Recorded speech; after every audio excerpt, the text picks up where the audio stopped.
Assalamualaikum, selamat pagi anak-anak. Bagaimana kabar kalian hari ini? Alhamdulillah, semoga keadaan kalian sehat walafiat ya, sehingga bisa mengikuti pembelajaran hari ini dengan baik. Nah, sebelum kita memulai pembelajaran, mari kita berdoa terlebih dahulu ya, agar mendapat keberkahan dari Allah Subhanahu wa Ta'ala dan materi yang disampaikan pun dapat mudah dipahami. Yuk, berdoa dimulai.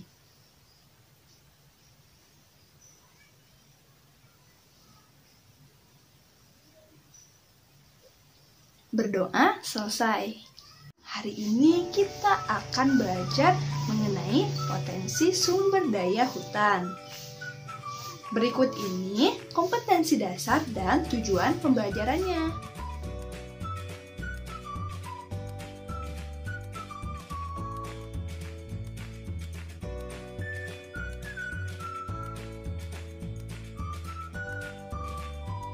Nah, anak-anak, apakah kalian mengetahui terbuat dari bahan apakah meja,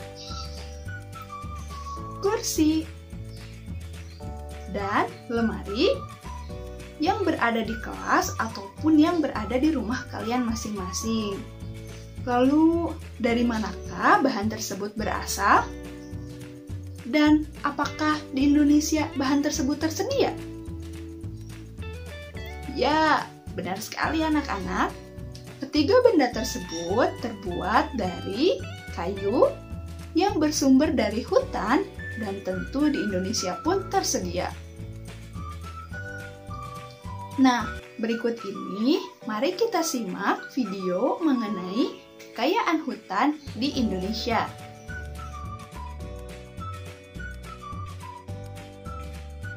Dari video yang telah kita amati, dapat kita lihat bahwa Indonesia memiliki kekayaan sumber daya alam yang beragam dan sangat melimpah.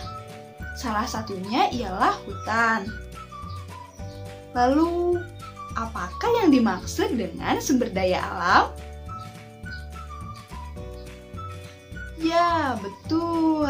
Jadi, sumber daya alam adalah segala potensi yang ada di alam, baik berupa benda mati ataupun makhluk hidup yang dapat dikembangkan, dikelola, dan dimanfaatkan untuk memenuhi kebutuhan serta kesejahteraan manusia.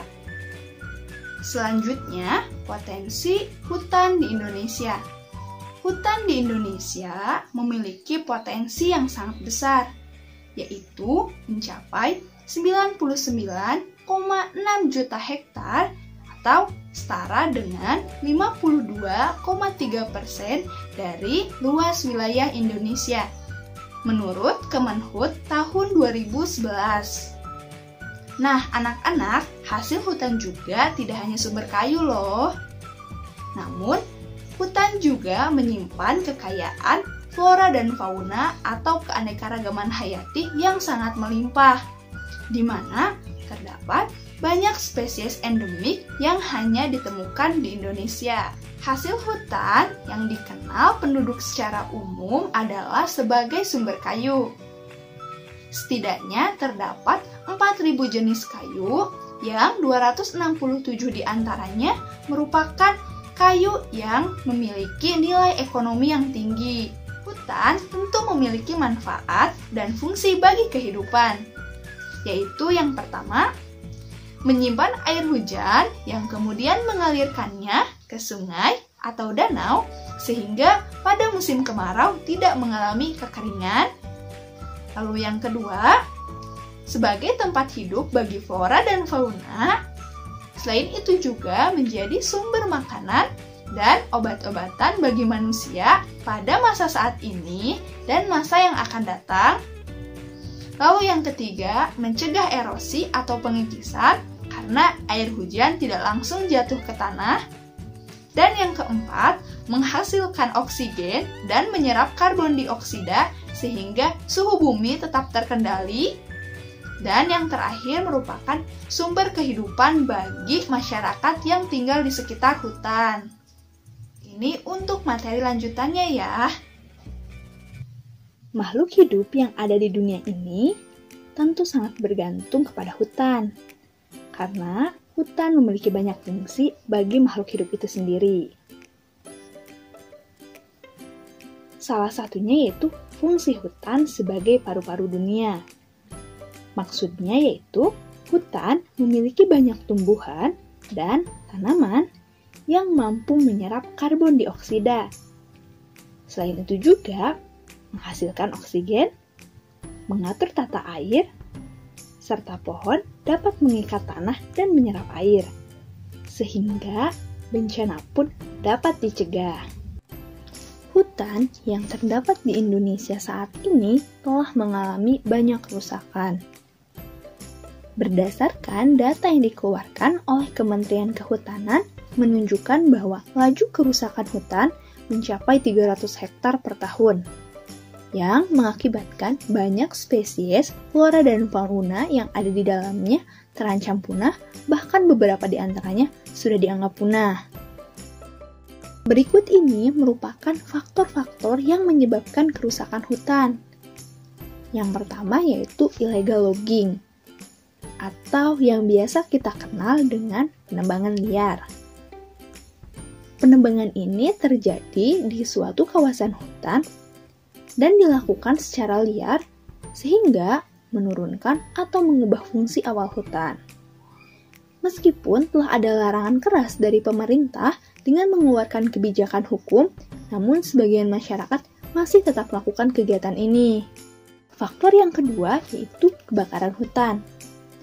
Banyak peristiwa kebakaran hutan yang terjadi karena faktor kesengajaan yang dilakukan oleh beberapa pihak yang tidak bertanggung jawab. Pihak ini sengaja membakar hutan untuk mengalihfungsikan hutan menjadi lahan perkebunan, pemukiman, dan lain sebagainya. Faktor yang terakhir yaitu perambahan hutan.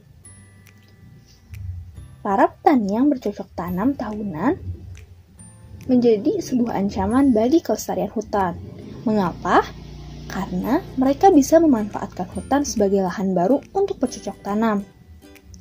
Selain itu, pertumbuhan penduduk yang semakin pesat juga dapat menjadi salah satu sebab terjadinya perambahan hutan.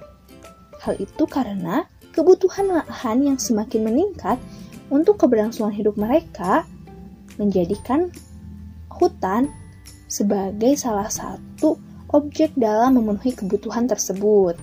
Nah, anak-anak, kerusakan hutan ini akan berdampak bagi kehidupan, seperti berikut ini. Yang pertama, terjadinya perubahan iklim, di mana jumlah karbon dioksida yang dilepaskan ke udara akan semakin besar. Lalu yang kedua, kita bisa melihat gambar ini, yaitu seekor koala yang kehilangan habitatnya. Selain kehilangan habitat, kita juga akan kehilangan flora dan fauna yang ada di dalam hutan. Selanjutnya, terjadinya bencana alam. Bisa kita lihat di gambar ini terjadinya banjir bandang. Hal ini karena pada saat musim hujan, tanah tidak bisa menyerap air dengan baik karena tidak adanya pohon, sehingga mengakibatkan besarnya laju aliran air di permukaan. Lalu, kita lihat juga gambar di sebelah kanan. Ini terlihat kekeringan. Hal tersebut terjadi akibat hilangnya daya serap tanah saat musim kemarau, di mana di dalam tanah tidak ada lagi cadangan air yang bisa digunakan, sehingga menyebabkan kekeringan. Setelah kita mengetahui faktor penyebab dan dampak dari kerusakan hutan, maka dari itu, kita memiliki tanggung jawab yang besar untuk menjaga dan melestarikan hutan agar hutan dapat terlindungi sehingga generasi kedepannya pun dapat merasakan manfaat dari hutan ini. Nah, berikut ini upaya-upaya yang bisa kita lakukan dalam menjaga kelestarian hutan. Yang pertama yaitu melakukan reboisasi. Reboisasi ini adalah menanam kembali hutan yang sudah rusak sebagai salah satu cara untuk mencegah hutan yang gundul. Lalu yang kedua, menerapkan sistem tebang pilih. Nah, dengan adanya sistem ini, tentu akan dapat mengurangi dampak penebangan hutan secara liar dan dalam jumlah besar-besaran. Lalu upaya yang ketiga yaitu menerapkan sistem tebang tanam. Nah, kegiatannya yaitu dengan menanam pohon kembali di hutan yang telah ditebang agar hutan tetap terjaga kelestariannya. Lalu yang keempat, memberikan sanksi. Nah, maksudnya agar pemberian sanksi ini tuh memberikan efek jera bagi orang yang melakukan penebangan hutan secara sembarangan. Selanjutnya yaitu upaya yang kelima dengan melindungi habitat yang ada di hutan. Nah, keberadaan makhluk hidup di hutan ini sangatlah penting, sehingga perlu kita lindungi. Hal ini agar flora dan fauna yang ada di hutan tetap terjaga dan tidak mengalami kepunahan. Dan upaya yang terakhir yaitu mengurangi penggunaan kertas. Nah, mengurangi penggunaan kertas ini juga dapat memperlambat proses penebangan pohon di hutan. Baik anak-anak, setelah kalian mengamati pemaparan materi, selanjutnya coba membentuk kelompok dengan anggota 4-5 orang untuk berdiskusi mengenai materi hari ini dan mengerjakan LKPD. Nah, LKPD-nya seperti ini.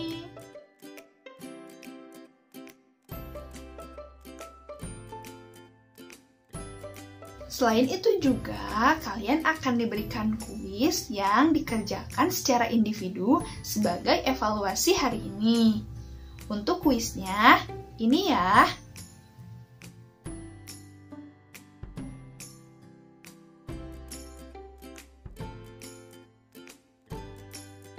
Dari materi hari ini dapat disimpulkan bahwa Indonesia merupakan negara yang memiliki kekayaan sumber daya alam.